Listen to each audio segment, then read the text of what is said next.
அஸ்ஸலாமு அலைக்கும். Hi friends, எல்லாரும் எப்படி இருக்கீங்க? இன்றைக்கி நம்ம சேனலில் ஃபெரரோ ரச்சர் கேக் தான் வந்து பார்க்க போகிறோம். ஆர்டர்ஸ்க்காக செய்யும்போது எப்படி ப்ராஃபிட்டோடு செய்கிறது அப்படிங்கிற வீடியோ தான் இது. ஒரு சூப்பரான கேக் ரெசிபி. ஆர்டர்ஸ் எல்லாம் எடுக்கிறீங்க ஹோம் பேக்கர்ஸ் அப்படிங்கும்போது உங்களுக்கு ரொம்பவே யூஸ்ஃபுல்லாக இருக்கும். நிறைய ப்ராஃபிட் பார்க்கலாம். அதே டைம் கஸ்டமர்ஸ் கண்டிப்பாக திருப்பி இதே ஃப்ளேவர் கேக் உங்ககிட்ட ஆர்டர் பண்ணிக்கிட்டே இருப்பாங்க.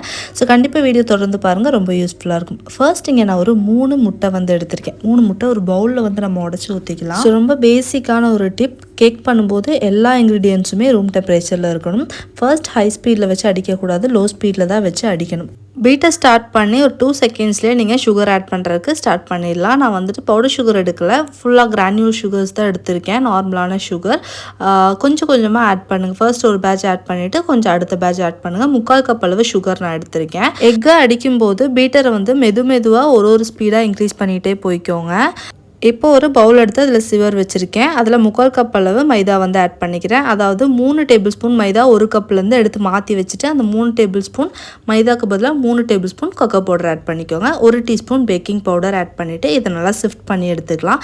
இப்போ நம்ம ரெடி பண்ணி வச்சுருக்கிற எக் மிக்சர் இருக்கு இல்லையா, அதில் ஒரு 3 டேபிள் ஸ்பூன் அளவு பவுடர் ஆட் பண்ணிக்கோங்க. நம்ம ரெடி பண்ணி வச்ச கேக் ஃப்ளோர் அதை ஆட் பண்ணிட்டு மெதுவாக மிக்ஸ் பண்ணுங்கள். உங்களுக்கு நான் வீடியோவில் ஃபாஸ்ட்டாக ஆக்கியிருக்கேன், ஸோ உங்களுக்கு ஃபாஸ்ட்டாக தெரியும். ஸோ எவ்வளோ மெதுவாக நீங்கள் மிக்ஸ் பண்ணுறீங்களோ அந்தளவுக்கு உங்களுக்கு கேக் வந்து பார்த்திங்கன்னா நல்லா ஹைட்டு கிடைக்கும். கொக்கோ பவுடர் வந்து பார்த்திங்கன்னா நான் இன்றைக்கி வேன் ஹியூட்டன் பிராண்ட் யூஸ் பண்ணியிருக்கேன். வேன் ஹியூட்டன் பிராண்ட் கொஞ்சம் காஸ்ட்லியாக இருக்கும். இதை விட காஸ்ட் கம்மியாக ஆனால் நல்ல கொக்கோ பவுடர் வாங்கணும் அப்படின்னா விக்ஃபீல்ட் கூட நீங்கள் யூஸ் பண்ணிக்கலாம். அதுவுமே நல்லாயிருக்கும். கொக்கோ பவுடர் பிராண்டு சின்ன பாக்ஸ் கூட உங்களுக்கு கிடைக்கும், அது வாங்கி யூஸ் பண்ணிக்கலாம். கொஞ்சமாக தண்ணி ஆட் பண்ணிக்கோங்க side by side. First time flour add பண்ணும்போது எதுவுமே ஆட் பண்ணக்கூடாது, அப்படியே தான் மிக்ஸ் பண்ணணும். செகண்ட் டைம் ஃப்ளார் ஆட் பண்ணும்போது ஒரே ஒரு டேபிள் ஸ்பூன் தண்ணி ஊற்றி மிக்ஸ் பண்ணிக்கோங்க. அடுத்தடுத்து ஒரு டைம் ஆட் பண்ணும்போதும் ஆயில் நான் ஆட் பண்ணுறேன். 2 டேபிள் ஸ்பூன் அளவுக்கு சன்ஃப்ளவர் ஆயில் ஆட் பண்ணி அதையும் நல்லா மிக்ஸ் பண்ணி விட்டுக்கிறேன். இது வந்து சாக்லேட் கேக் அப்படிங்கிறனால நம்ம 3 tablespoon cocoa powder add பண்ணியிருக்கோம். ஸோ ட்ரையாக வந்து இருக்கக்கூடாதுங்கிறதுக்காக லிக்விட் வந்து சைட் பை சைடாக கொடுத்துக்கிட்டே இருங்க கொஞ்சம் கொஞ்சமாக. தண்ணிக்கு பதிலாக நீங்கள் மில்க்கும் வந்து ஆட் பண்ணிக்கலாம். நான் வந்து வாட்டர் தான் ஆட் பண்ணுவேன். ஸோ இப்போ ரெடி பண்ணி வச்சுருக்கிற கேக் பேட்டரை வந்து நம்ம பேனுக்கு வந்து மாற்றிடலாம். க்ரீஸ் பண்ணி வச்சுருக்கிற பேனுக்கு மாற்றிட்டு அவன் வந்து 180 டிகிரி செல்சியஸில் 10 மினிட்ஸ் ப்ரீ ஹீட் பண்ணி வச்சுருக்கேன். அதே 180 டிகிரி செல்சியஸில் 45 மினிட்ஸ் பேக் பண்ணி எடுத்துருங்க. இங்கே கொஞ்சம் டார்க் சாக்லேட் வந்து மைக்ரோவேவ் அவனில் வச்சுட்டு மெல்ட் பண்ணி எடுத்திருக்கேன். கொஞ்சம் டார்க் சாக்லேட், கொஞ்சம் மில்க் சாக்லேட், இதெல்லாம் நம்ம வச்சுருக்கிற மோல்டில் இந்த மாதிரி வந்து போட்டு எடுத்து வச்சிடலாம். மோல்டு வந்து பார்த்திங்கன்னா ஜஸ்ட் 50 ருபீஸ்க்கு நான் வந்துட்டு இங்கே ஷாப்லேருந்து வாங்கியிருந்தேன். இந்த மாதிரி மோல்ட்ஸ் வாங்கி வச்சுட்டிங்கன்னா சாக்லேட் ஓவர்லோட் கேக் பண்ணுறதுக்குலாம் ரொம்பவே ஈஸியாக இருக்கும். எந்த மாதிரியான சாக்லேட்ஸ் எல்லாம் நீங்கள் மேலே ஓவர்லோட் பண்ணுறீங்களோ அதெல்லாம் ஃபஸ்ட்டே கஸ்டமர்ஸ் கிட்டே கேட்டுக்கோங்க. ஏன்னா அவங்களுக்கு நிறைய ஃபெரரோ ரோச்சர் கேக் ஓவர்லோட் பண்ணோம் அப்படின்னா அதுக்கு தகுந்த மாதிரி ப்ரைஸ் வந்து நீங்கள் ஃபிக்ஸ் பண்ணணும். இல்லை நீங்கள் ஹோம்மேட் சாக்லேட்ஸ் தான் வைக்க சொல்கிறாங்கன்னா அதுக்கு தகுந்த மாதிரி ப்ரைஸ் வந்து நீங்கள் ஃபிக்ஸ் பண்ணிக்கலாம். இங்கே நான் 1 கப் அளவு விப்பிங் க்ரீம் வந்து நான் எடுத்திருக்கேன். இந்த 1 கப் அளவு விப்பிங் க்ரீம் கரெக்டாக இருக்கும், நீங்கள் எக்ஸ்ட்ரா எடுக்கவே வேண்டாம். இது கூட நான் ஹெர்ஷீஸ் சிரப் இன்றைக்கி யூஸ் பண்ணுறேன். இதுக்கு பதிலாக நட்டெல்லாவும் யூஸ் பண்ணலாம். நட்டெல்லா இது ரெண்டுமே எந்த டிஃப்ரென்ஸும் கிடையாது. காஸ்ட்லலாம் டேஸ்ட்டுமே ஒரே மாதிரி தான் இருக்கும். எனக்கு நட்டெல்லா கிடைக்கல, ஸோ அதனால நான் வந்து ஹெர்ஷீஸ் ஸ்ப்ரெட் வந்து எடுத்துக்கிறேன். இதுவுமே சேமான டேஸ்ட் தான் வந்து கொடுக்கும், எந்த டிஃப்ரென்ஸும் காட்டாது. ஸோ கொஞ்சமாக வந்துட்டு மில்க் சாக்லேட்டும் மெல்ட் பண்ணது இருந்துச்சு, அதுவும் வந்து ஆட் பண்ணிக்கிட்டோம் அப்படின்னா க்ரீம் வந்து நல்ல டேஸ்ட்டாக இருக்கும். கொஞ்சமாக சாக்லேட் எசன்ஸ் ஆட் பண்ணிக்கிறேன். ஆட் பண்ணிட்டு இதை நல்லா வந்து விப் பண்ணிக்கலாம். விப்பிங் க்ரீம் அடிக்கும் போதும் எக்குக்கு எப்படி அடிச்சோமோ அதே மாதிரி தான் ஒரு ஸ்பீடு வந்துட்டு இன்க்ரீஸ் பண்ணிகிட்டே போயிட்டுருக்கும். எங்கே நம்மளோட சாக்லேட் கேக் சூப்பராக ரெடி ஆகி வந்திருக்கு பாருங்கள். மேலே இருக்கிற டாப்பை வந்து நம்ம கட் பண்ணி ரிமூவ் பண்ணிடலாம். ஏன்னா அதில் வந்து எக் யால்க்கோட ஸ்மெல் வந்து இருக்கும்.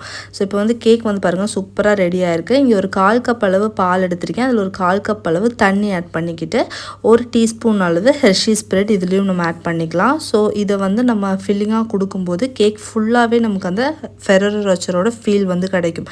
ஸோ சூப்பராக இருக்கும் இதில் வந்து சோக் பண்ணும்போது. இப்போ நம்ம கேக் வந்து அசம்பிள் பண்ணுறதுக்கு ஸ்டார்ட் பண்ணிடலாம். இன்னொரு விஷயம் என்னென்னா, இந்த சாக்லேட் கேக் ஆர்டர் எடுக்கிறீங்க அப்படின்னா கண்டிப்பாக முன்னாடி ஒரு நாள் வந்துட்டு வேணும். ஏன்னா நைட் ஃபுல்லாக சாக்லேட் கேக் வந்து ஃப்ரிட்ஜில் செட் ஆகும்போது அதோட டேஸ்ட் வந்து நல்லாவே என்ஹான்ஸ் ஆகும். அது ஒரு விஷயமும் இருக்குது. இப்போ நம்ம ரெடி பண்ணி எடுத்த சாக்லேட் க்ரீம் இருக்கு இல்லையா, அதாவது நட்டெல்லா க்ரீம், அதை வந்து நம்ம வச்சுக்கலாம். நீங்கள் எவ்வளோ லேயர் வந்துட்டு வைக்க போகிறீங்களோ அதுக்கு தகுந்த மாதிரி க்ரீம் வச்சுக்கோங்க. க்ரீம் ரொம்ப ஓவராகவும் இருக்கக்கூடாது. ஸோ நீட்டாக கேக்கோட தண்டி எந்த அளவுக்கு இருக்கோ அதே தண்டிக்கு க்ரீமும் வந்து வச்சுக்கோங்க. அடுத்த லேயர் வந்து கண்டிப்பாக கண்டென்ஸ்டு மில்க் 1 டீஸ்பூன் அளவுக்கு கண்டென்ஸ்டு மில்க் ஆட் பண்ணிக்கோங்க. இதுதான் டேஸ்ட் வந்து நல்லா என்ஹான்ஸ் பண்ணி கொடுக்கும். அடுத்ததாக கொஞ்சமாக டார்க் சாக்லேட் நம்ம ஆட் பண்ண போகிறோம். இந்த கண்டென்ஸ்டு மில்க்கும் டார்க் சாக்லேட்டும் ஆட் பண்ணும்போது வந்து பார்த்திங்கன்னா சூப்பரான ஒரு டேஸ்ட் வந்து கிடைக்கும். ஸோ இதுக்காக நீங்கள் நிறைய நட்டெல்லாம் யூஸ் பண்ணணுன்ட்டு கிடையாது, இதுவே சூப்பரான டேஸ்ட் கொடுத்துரும். அதுக்கப்புறம் இடையில நட்ஸ் ஹெசல்நட் யூஸ் பண்ணணுன்ட்டு இல்லை, ஆல்மண்ட்ஸ் ஆர் கேஷ்யூஸ் யூஸ் பண்ணிக்கலாம். இல்லை கஸ்டமர்ஸ் கண்டிப்பாக ஹெசல்நட் தான் யூஸ் பண்ணணும்னு சொன்னாங்கன்னா கண்டிப்பாக காஸ்ட் வந்து அதிகமாக இருக்குங்கிறத அவங்கள்ட்ட ஃபர்ஸ்டே சொல்லிடுங்க. So almonds or cashews use பண்ணும்போது நமக்கு ஹெசல்நட்டோட அளவுக்கு ப்ரைஸ் வந்து நம்ம வைக்க வேண்டியதாக இருக்காது. ஸோ தாராளமாக கொஞ்சமாக டார்க் சாக்லேட்டும் கண்டென்ஸ்டு மில்க்கும் வச்சு ஃபுல் லேயரும் வந்து செட் பண்ணி எடுத்துக்கோங்க. வேறு லெவல் டேஸ்ட் வந்து கொடுக்கும். அண்ட் நட்ஸுமே தாராளமாக போட்டுட்டு ஃபுல்லாக க்ரம் கோட் பண்ணிடலாம். க்ரம் கோட் பண்ணதுக்கப்புறமா கேக் ஒரு ½ அன் ஹவர் ஃப்ரிட்ஜில் வந்து செட் ஆகட்டும், அப்படியே வந்து விட்டுருங்க. இப்போ பேலன்ஸ் என்கிட்ட இந்தளவுக்கு தான் க்ரீம் இருக்குது. இதில் ஒரே ஒரு டீஸ்பூன் கண்டென்ஸ்டு மில்க் ஆட் பண்ணி நல்லா வந்து மிக்ஸ் பண்ணி விட்டுக்கிறேன். ஸோ தட் இந்த க்ரீம் நல்ல டேஸ்ட்டு கொடுக்கும் வெளியில் அவுட்டர் லேயர்லையுமே கூட. ஏன்னா நம்ம உள்ளெல்லாம் வந்து பார்த்திங்கன்னா ஃபுல்லாக சாக்லேட் கண்டென்ஸ்டு மில்கெல்லாம் வச்சுருக்கோம் இல்லையா. இதை ஒரு பைப்பிங் பேக்கில் இந்த மாதிரி எடுத்துக்கலாம். இதை ஃபுல்லாக வந்துட்டு மேலே வந்து கேக்கில் கொடுக்க ஆரம்பிச்சிருங்க ஃபைனல் கோட்டிங்காக. இதுக்கு மேலே நமக்கு சாக்லேட் லேயர் வரப்போகுது, அதனால இதில் எவ்வளோ க்ரீம் இருக்கோ அதுக்குள்ளே அட்ஜஸ்ட் பண்ணி வந்து கொடுத்துர்லாம். ஸோ உங்களுக்கு உள்ளே வைக்கும்போதே உங்களுக்கு தெரியும் எந்தளவுக்கு நீங்கள் கொடுக்குறீங்க அப்படின்ட்டு. ஸோ இதுக்காக தனியாக விப்பிங் க்ரீம் வந்து அடிக்க வேணாம். இந்த மாதிரி சைட்ஸில் இருக்கிறதெல்லாம் பேலன்ஸ் வருதுல அதெல்லாம் மேலே வச்சுட்டே வந்தீங்க அப்படின்னா உங்களுக்கு மேலேயும் ஃபுல்லாகவே வந்து கவர் பண்ணிடலாம். தாராளமாக 1 கப் ஆஃப் க்ரீமே வந்துட்டு இந்த கேக்குக்கு அதிகமாக இருக்கும். ஸோ கரெக்டாக ஃபுல்லாக ஃபில் பண்ணி எடுத்துட்டோம் அப்படின்னா இந்த மாதிரி வந்து ரெடி ஆயிடும். இதை ஒரு 1 ஹவர் ஃப்ரிட்ஜில் நல்லா ஹை ஸ்பீடில் செட் பண்ணி விட்டுருங்க. இப்போ நான் வந்துட்டு மில்க் காம்பவுண்டும் டார்க் காம்பவுண்டும் எடுத்திருக்கேன். நான் வந்து 2M கம்பெனியோட சாக்லேட்ஸ் எடுத்திருக்கேன். 60 grams white milk chocolate, 60 gram dark chocolate எடுத்திருக்கேன். இதனால் இந்த மாதிரி குட்டி குட்டியாக கட் பண்ணி எடுத்துகிட்டு ஒரு பவுலில் வந்து சேர்த்துக்கலாம். இதை வந்து நம்ம மைக்ரோவேவில் வச்சுட்டு ஹீட் பண்ணி எடுக்க போகிறோம். இல்லைனா டபுள் பாய்லர் மெத்தடில் கூட நீங்கள் ஹீட் பண்ணி எடுத்துக்கலாம்.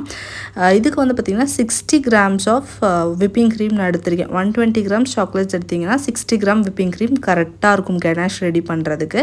அடுத்ததாக ஒரு கைப்பிடி அளவு நட்ஸ், கொஞ்சம் கேஷ்யூ நட்ஸ், கொஞ்சம் பாதாம் எடுத்து வச்சுருக்கேன். இதை குட்டி குட்டியாக க்ரஷ் பண்ணி எடுத்துக்கோங்க, இல்லாட்டி மிக்சியில் போட்டு அடித்து எடுத்துக்கோங்க. இங்கே நம்ம மெல்ட் பண்ணி எடுத்த சாக்லேட் விப்பிங் க்ரீம் ரெடியாக இருக்குது. இதில் நம்ம ஆட் பண்ணி நல்லா மிக்ஸ் பண்ணி விட்டுடலாம். ரொம்ப கட்டி கட்டியாக இருந்துச்சுன்னா கேக்கில் போடும்போது நமக்கு கொஞ்சம் கஷ்டமாக இருக்கும். இந்த மாதிரி கொஞ்சம் க்ரம்ஸாக இருந்துச்சு அப்படின்னா நமக்கு அந்த லேயர் கரெக்டாக வரும், அந்த ஃபெராரி ரோச்சர் ஃபீல் வந்து கிடைக்கும். ஸோ நல்லா மிக்ஸ் பண்ணி எடுத்துக்கோங்க. இந்த க்ரீம் அப்ளை பண்ணுறதுக்கு கரெக்டான கன்சிஸ்டன்சியில் இருக்கும். இதை வந்து மேலே இந்த மாதிரி கொடுத்து நல்லா திக்கான லேயராக வந்துட்டு இந்த சாக்லேட் கேக் மேலே ஸ்ப்ரெட் பண்ணி விடணும். கண்டிப்பாக இந்த க்ரீம் போட்டதுக்கப்புறம் கேக்கை 1 ஹவர் ரெஃப்ரிஜரேட் பண்ணதுக்கு அப்புறமா தான் இந்த ப்ராசஸ் நீங்கள் ஸ்டார்ட் பண்ணணும்.